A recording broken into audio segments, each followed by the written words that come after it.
Bonjour à tous, Samuel Caro pour Eternal Riders. Aujourd'hui, on va aborder la première question de ces Wisdom for Life. La question de la propriété, est-ce que c'est vraiment mon rêve? Un jour, un auteur inconnu a dit « Quoi que vous pensiez, assurez-vous que vous le pensez vraiment. Quoi que vous vouliez, assurez-vous que vous le voulez vraiment. Et quoi que vous sentiez, assurez-vous que vous le ressentez vraiment. » Quand quelqu'un d'autre possède votre rêve, vous aurez toujours l'impression que ce sera un poids sur vos épaules, ça va vider votre énergie et vous aurez le sentiment que vous avez sans cesse besoin d'autres personnes pour l'accomplir. Au contraire, si c'est vraiment votre rêve, vous aurez l'impression que ça va vous donner des ailes, que ça va vous remplir d'énergie et que vous aurez l'impression que vous avez été fait pour l'accomplir. Alors vous allez me dire comment on fait pour entrer en possession de notre rêve.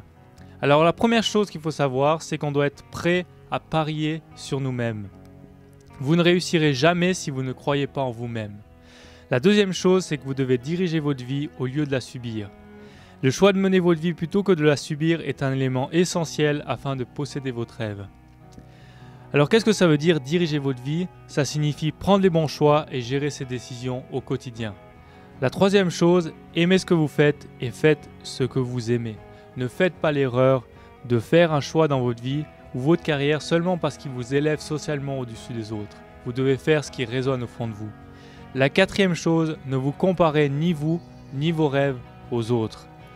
Et Joyce Meyer, une écrivaine, a dit un jour « Dieu vous aidera à être tout ce que vous êtes appelé à être, mais il ne pourra jamais vous aider à être quelqu'un d'autre. » Et il y a une règle intéressante que John Maxwell nous donne ici dans cette étude, c'est la règle des 18-40-60. Alors qu'est-ce que nous dit cette règle?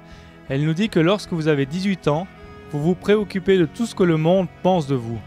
Lorsque vous avez 40 ans, vous ne prenez même pas en considération ce que les gens pensent de vous. Lorsque vous avez 60 ans, vous réalisez que personne n'a pensé à vous du tout. La cinquième chose, croyez en votre vision de l'avenir, même si les gens ne comprennent pas ce que vous faites. Et vous savez, pour vous donner une petite anecdote, moi je suis une personne chrétienne, ça veut dire je crois en Dieu, et je crois réellement que Dieu il a mis un rêve au fond de moi. Et je veux vraiment aspirer à le réaliser pour ma vie. Mais je crois également que vous croyez ou pas en Dieu, Dieu a également mis un rêve au fond de vous-même. Et c'est à vous de prendre les rênes en main pour accomplir ce rêve qu'il y a au fond de vous. Et quand vous serez dans vos derniers jours et que vous regarderez en arrière, est-ce que vous sentirez que vous avez vécu la vie à fond en cherchant votre destinée et en ayant réalisé votre rêve, ou vous sentirez que vous avez simplement vécu votre vie pour répondre aux attentes de votre parent, de votre conjoint ou de vos amis? Alors ça, c'est une question fondamentale à se poser. Est-ce que je suis en train de vivre pour le rêve qu'il y a au fond de moi ou est-ce que je vis pour les autres? La première étape pour répondre à cette question est de prendre possession de votre rêve et de vous préparer à vous déplacer vers l'avant et à entrer en possession de celui-ci. Alors voilà pour la question de la propriété. Je vous donne rendez-vous la semaine prochaine pour la prochaine question. À bientôt!